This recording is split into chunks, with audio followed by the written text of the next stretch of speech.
Hello, my friends, and welcome back. Thank you very much for being with me again today. China woke up and strikes back at the US, not only economically but militarily as well. I have two articles, actually three articles, to show you what's going on. First, China is not fazed by the US tariffs and says, bring it on, and China will penetrate the Black Sea. I wondered when the Chinese will start really at the expansion in Europe. They started slowly in Serbia and other areas in Europe, Hungary, but now they want their presence in the Black Sea. That could imply, which I think it is, the Chinese and the Russians are really showing their teeth, not teeth, really bad. And the Americans are like, you know what? We're gonna invest in our Pentagon a big budget. You know what the budget for the Pentagon is? Proposed by Donald Trump? $1 trillion budget. You know what that is? It's $1,000 billion. That's how much. $1,000 billion is $1 trillion. Well, who's in charge of the United States of America again? We the people. But hey, that's because they have to defend us, protect us from, let's see who we designate as the boogeyman. Oh, Russia, Iran, North Korea, China, and whomever we don't like and doesn't bend over to take it deep. It's our enemy. Okay? All right. Competitor, I agree, but no, tell the things the way they are. So 1 trillion. And the last topic for this video,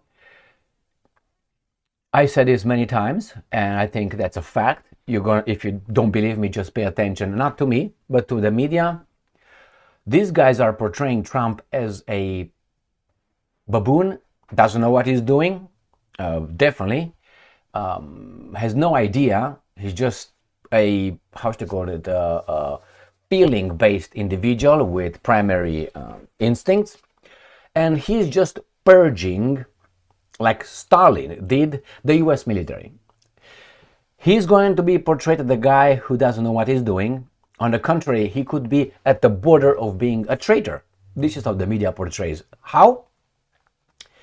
By the headlines they make with Trump. When Trump does something, in this case, he just fires an admiral. All right? But hey, the admiral was a woman and the admiral was woke. Therefore, Trump is purging.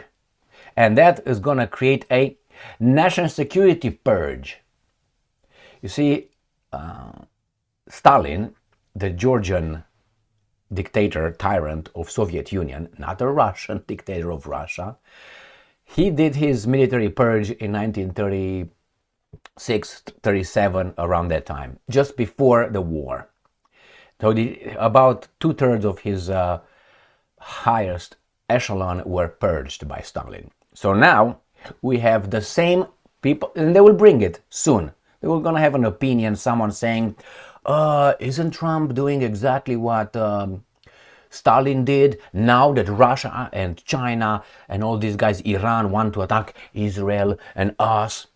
Isn't that exactly what Mr. Djugashvili, Stalin did? Just wait. Maybe I'm not aware if they already made a connection between the two.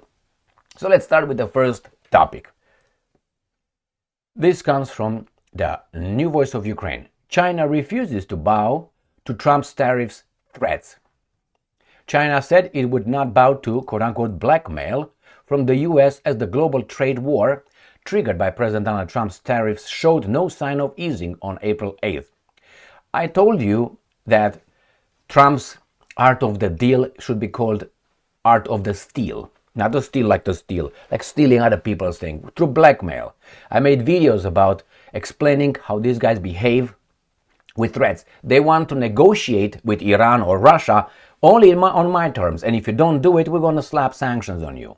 With that one, you can't negotiate, because that means if they use a threat and you bow down to the first threat, next time when I want something from you, I'm going to use the same threat, and you're going to again bow down to that, and on and on. So you have to oppose it. So the same thing, when they say Putin doesn't want a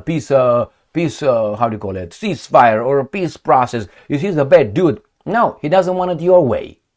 as you don't want it his way. But you are the one who point out, oh my God, China, we're going to hurt you. And China said, okay, bring it on, that's blackmail. Now, if the tariffs are reciprocal, at the same level, I have nothing to say about it. Nothing. The problem is, it was a country, Vietnam. Vietnam says, you know what, we dropped the tariffs to zero. We want the United States of America to drop them to zero. The answer was, are you crazy? We're about taking over, man. It's not about, being... Just look at Vietnam's issue. They have zero. I think my friends in Zimbabwe also have zero tariffs.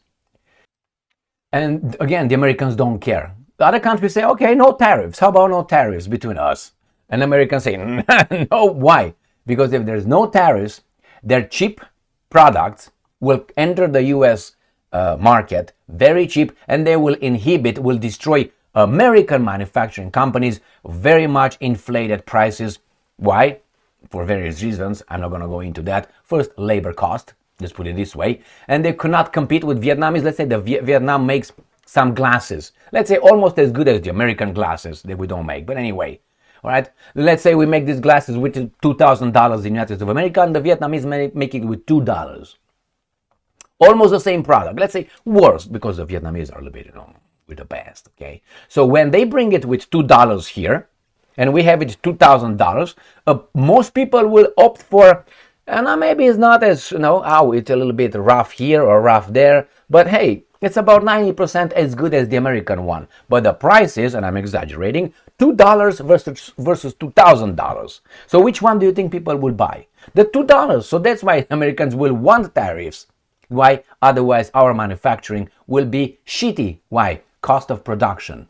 It's much expensive here than it's over there. So that we will always lose. So we have to protect that. How? Tariffs and incentives here and tax breaks. All right, let's move on. China has issued a sharp rebuke after Donald Trump threatened to impose tariffs of more than 100% on imports from the world's second largest economy in response to Beijing's decision to retaliate with matching tariffs. Oh, we don't like matching anymore? I told you, we don't like it. The Chinese Ministry of Commerce called the U.S. threat a mistake upon mistake, adding it once again demonstrates America's blackmailing nature. I agree with that. But question, do you think that if the Chinese will have the same power, global power, I think they kind of have to a certain extent, to other countries, do you think it would be fair? Do you think they would not flex their muscles a little bit around everybody and show them, look at my tricep baby doll, or anything like this, or my chest muscles? All right, don't you think?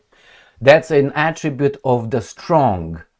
Why should I negotiate when I can just take it on my terms? I mean, it's just a pretense. All right, let's go to the next article. The Independent. China vows to fight to the end. We'll see if that will stand. Oh, that's rhyming. In U.S. trade war, despite facing a new 50% levy within hours. And who's this? Did I say Cohen here? Where are you? Who wrote this? Oh, Cobalt. All right. China has vowed to fight till the end in a bitter trade war with the US, despite facing a new 50% levy on top of eye-watering high existing tariffs within hours. The Chinese Foreign Ministry, they promised to take necessary measures in response to Donald Trump's tariff threats, as it accused the US of typical unilateralism and protectionist economic bullying. And I'm quoting here. The US president warned on Truth Social, if China does not withdraw its 34% increase above their already long-term trading abuse by tomorrow, 8th of April 2025, the United States will impose additional tariffs on China of 50% effective 9th of April. So what happened? Mr. Trump said that Washington will impose an extra 50% levy on top of the existing 54% on Chinese imports if Beijing does not withdraw the 34% tariffs it had imposed on US products last week. All right, so trade war. Let's see who's going to break. Now, if the United States of America will break, you know what they will show? Empire has weaknesses. The empire cannot show weaknesses because you have subjects. which you keep them by force, threats, blackmail, all that. So once you show weakness here a little bit, that this guy is kind of like biting your balls a little bit, and you smack him, but he's still biting, everybody else is going to say, hoppa, the emperor has a problem here, is his weakness, he's off balance, like in judo. In judo, you have to put people off balance a little bit so you can win with ippon or whatever wazari. In this case, the same thing. You cannot show weakness. So if US stops its trade war with China, bows down, all the countries will see. The same thing has happened in Ukraine. The United States of America and NATO lost. That is, they didn't topple Putin and they didn't subjugate or turn Russia into a vassal state. Therefore, they lost. That was the goal. Okay, that was the goal. NATO in Ukraine and eventually Russia, and then through the back door go to China. So they lost. The whole world saw that. And there was one country, Russia, against 30-some countries. And they saw it. So who are you going to associate yourself with? The losers or the winners? And the winners seem to give you a better deal than the other guys who threaten, blackmail, attack you, regime change all the time. History is the witness. All right, let's go to the Chinese, who finally they wake up. I'm not celebrating it because I'm not a Chinese. I don't live in China. Okay, here, Ukrinform. China seeks to challenge NATO in the Black Sea. Kovalenko. So NATO is challenged in the Black Sea. First question, what is NATO doing in the Black Sea? Why is NATO in the Black Sea? Oh, it advanced, expanded. Oh, okay. Didn't James Becker, the 1991, remember, meeting with what was this? Shevardnadze. Shevardnadze was then the Soviet foreign minister, and not only, he promised no expansion of NATO eastward 1 inch if the Soviets, Russians, I want to call them at that time, agree with the unification of Germany. Remember that one? So the Russians, the evil Soviets, communists, whatever they were, they say, okay, let them, we allow them to unify. Allow them. The other guys did what? Okay, we fooled you. So they expanded. So that's why NATO is at the Black Sea. I will show you where the Black Sea is, just so you know, have an idea if you don't have one already. This is the Black Sea. This is the baboons in Romania. This is Ukraine as it used to be. This is Russia right here. This is Turkey. This is Bulgaria. And I'm not going to go to anything else, Georgia and so on. So here is the Black Sea. Now, Black Sea is located on big planet exactly here. You see this? This is Europe. Here is right there. So we have this little insert right here is this right here. So NATO used to be only about here, half. Now it's right there. And by the way, NATO brags that this is going to be Marea Nostri. That is our sea. That's how the Romans called the Mediterranean Sea when they encircled it as provinces with the empire. So if NATO is allowed to be in the Black Sea, why not China?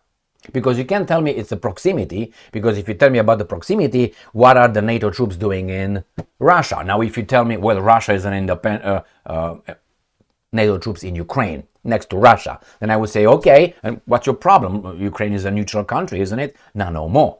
It's an independent, sovereign country. So is the Black Sea. If the Russians allow the Chinese to come over, Red Rover, no? You see, you can't just pick and choose what policies and what values, what principles you like. That's very unfair. So let's read a little bit to see how China prepares or plans to get into the Black Sea. China is investing hundreds of millions of dollars in Georgia's infrastructure, promoting projects in Armenia and controlling the logistics of Abkhazia. The main goal of the People's Republic of China is to oust NATO from the eastern part of the Black Sea to create an alternative route to Europe without the participation of Russia and Turkey. All right, so what are they talking about? They're talking about this area right here. Let me get my melon out. Oops. I meant this one. So Georgia right here, all right, and then Armenia, and then Abkhazia. This is the area they're talking about. They want to be in here. NATO is already over here, right? And they try to get over Georgia through, so-called color revolutions and so on. All right, well, it's competition, remember? We compete. Noroc, cheers. Some coffee. Some coffee. All right, let's move on. Let's see who's in charge of the United States of America. Oh, Trump. Russia Today. Trump touts record $1 trillion Pentagon budget. There are a lot of bad forces threatening the US. Oh my God, please, Daddy, please protect me. Yes, I want to be protected, Daddy. Yes, thank you very much, dear leader. The president has claimed. The US President Donald Trump has announced that his administration has approved a record defense is not offense, it's defense. How? Preemptively, we attack countries or we deploy things to keep peace because we are the policemen of the world, designated, voted for the entire world. All right. Now, I'm not saying that offense should not be, the best form of defense sometime, but give me the reality. Don't give me, we're going to protect ourselves, we're going to spread democracy, and we're going to love everybody. When I say love, meaning bend over, that's what I mean. Please, my friends. I don't like hypocrisy and this kind of garbage. Let's move on. Trump made the remarks during a meeting. Let's go here. Approve a record defense budget of around $1 trillion despite an ongoing campaign to cut federal spending. That's exactly what the point I wanted to make. I hear a lot of people being very upset that they got fired from the federal government because of the dodge or whatever, the efficiency and so on. And those are very upset. Now, let me tell you this. Maybe those programs should not have been in the first place anyway. Have you thought about that? Maybe your job is not needed, and this was just inflated by some people to show that it's a growth market, labor growth market. And not only. Maybe, as it is, maybe it should be a little bit smaller. A lot of people were the ballast over there, extra. But they can't accept that. Like, for instance, someone is given, let's say, $7,400 in tax cuts if they buy an electric vehicle. Why? And now they say, let's say, we're not going to give you that $7,400 because it was bad in the first place. Why? Because it was unfair competition. If I give you as a government an incentive to buy a product, that means I'm hurting someone in the competition. So it's unfair competition right there, promoted by the government policies. And now if we take that back, all those guys will be like electric vehicles. Come on, man! What's going on here? Well, you should not have been given that in the first place. The same here. When you see teachers and all these guys saying, oh my God, we got fired. Well, how about compete? If you think that you deserve that job and you're good at it, go and compete. That means you're going to win. Oh no, you want that because it's okay. It's much more talk about it, but I'm a little bit upset with these guys to say, we want our job back. Maybe your jobs were in the real world were unnecessary, unneeded. What are you going to do? Go and fight for it. You're a good guy? Are you a good worker? They're all good workers. Yes, we are. Yes, we are. Then don't go and compete with other good workers. And you're going to get the jobs. I want the bigger pay. Look at the CEO, how much he makes. Look at those guys. Well, do you think you're good? Yeah, then be a CEO. Go and get that guy's job. Show that you are who you say you are. All right, let's move on.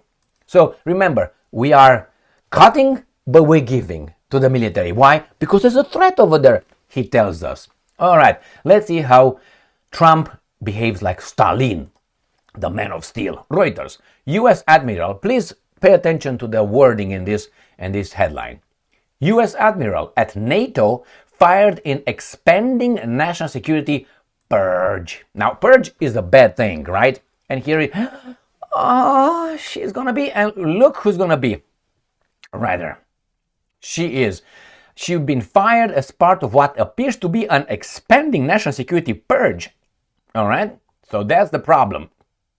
And she is the Navy Vice Admiral Shoshana Chatfield. She likes to chat in the field. Who holds a senior position in NATO. She was appointed, just so you know, over there. And now she's removed. Why? Maybe you're not good enough. Woke, quote unquote, U.S. Admiral at NATO fired. And we find out that right there in the first sentence, my friends, they tell you in the first sentence what you need to know. U.S. Navy Vice Admiral Shoshana Chatfield, the only woman on NATO. I don't give a fuck if there are 3,000, 3 million, one or none. You should be over there promoted on your competence. I don't care if you're a midget, cyclope, fat, thin, whatever you are. You have to be competent for the job. So when they give me, it's the only woman, we fired her.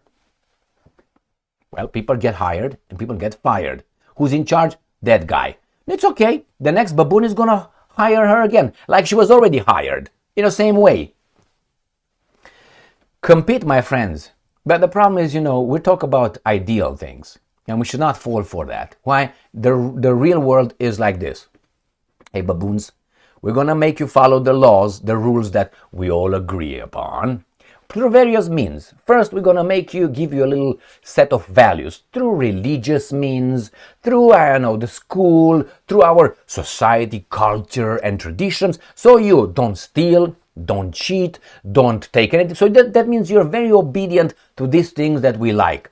But in real life, we take care of those things and we bend them left and right whenever we want on the planetary scale. But we ask you to drive below the speed limit, okay? But we, on the other hand, go and have troops in, let's say, Syria for about 10 years, occupying an illegally occupation of Syria's land. Syria was an independent country, sovereign country, and we claim the Russians are doing that to Ukraine, but we have been doing that to Syria. I don't have to go into bombarding and bringing democracy to Iraq and Afghanistan and Libya and all. No, I don't. Or bombarding Yugoslavia. How is that? If you apply the same rules that these guys broken all the time in the real life, it would be an anarchy. But that's how the real world really works. But hey, we're the teller, so we can be, oh, okay, I'm not going to do this. Sometimes you bend the rules, but you're still afraid because you say, well, no, my values, they see me and daddy and so on. Thank you very much for being with me again today. Stay strong, stay smart, look for the truth, and be just.